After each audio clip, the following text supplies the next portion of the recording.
Allocution de M. Sébastien Leroy, maire de Mandelieu-la-Napoule. Mes chers amis, je ne pense pas qu'il y ait des mots assez forts ou des discours assez complets pour traduire ce que vous ressentez aujourd'hui, 56 ans après.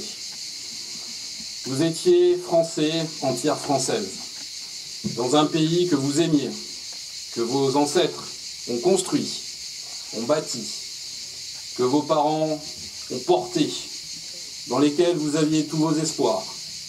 Aujourd'hui, il ne vous en reste que des souvenirs lointains, des photos jaunies, des cartes postales, et pour certains, encore des tombes sur lesquelles vous avez pu, ou vous aimeriez pouvoir vous recueillir.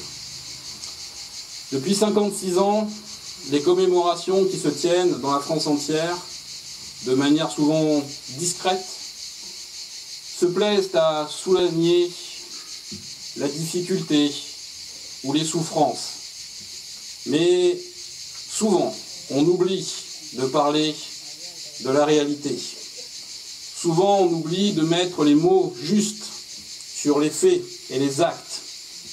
Aujourd'hui, on vous explique que vous êtes des coupables, que la France est responsable.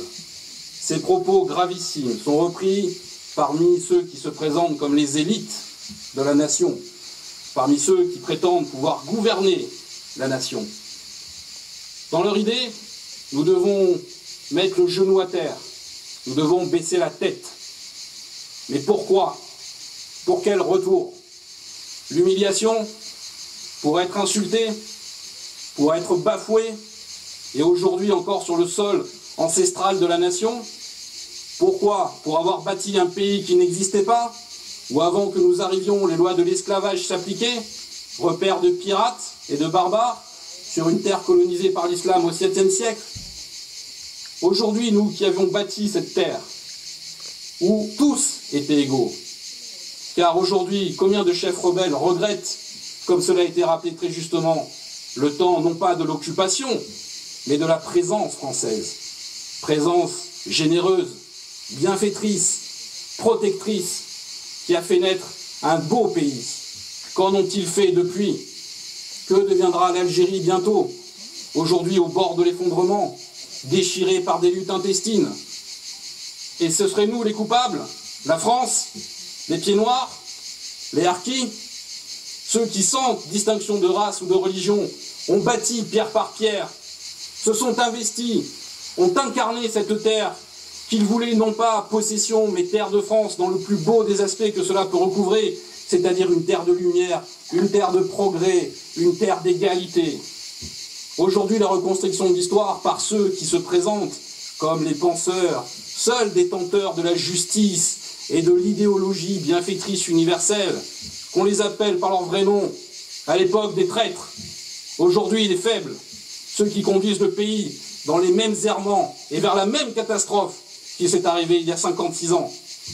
Car n'ayons pas peur de le dire, le massacre d'Oran et tous les massacres qui ont suivi ou qui ont précédé, qu'ils soient faits contre les Européens ou contre les musulmans algériens amoureux de la France, qui étaient aussi amoureux de leur pays que ceux qui les ont massacrés, eh bien ceux-là n'avaient pas une vision colonialiste, ils avaient une vision humaniste et ils ont été massacrés par les extrémistes, les racistes et les détenteurs de la haine.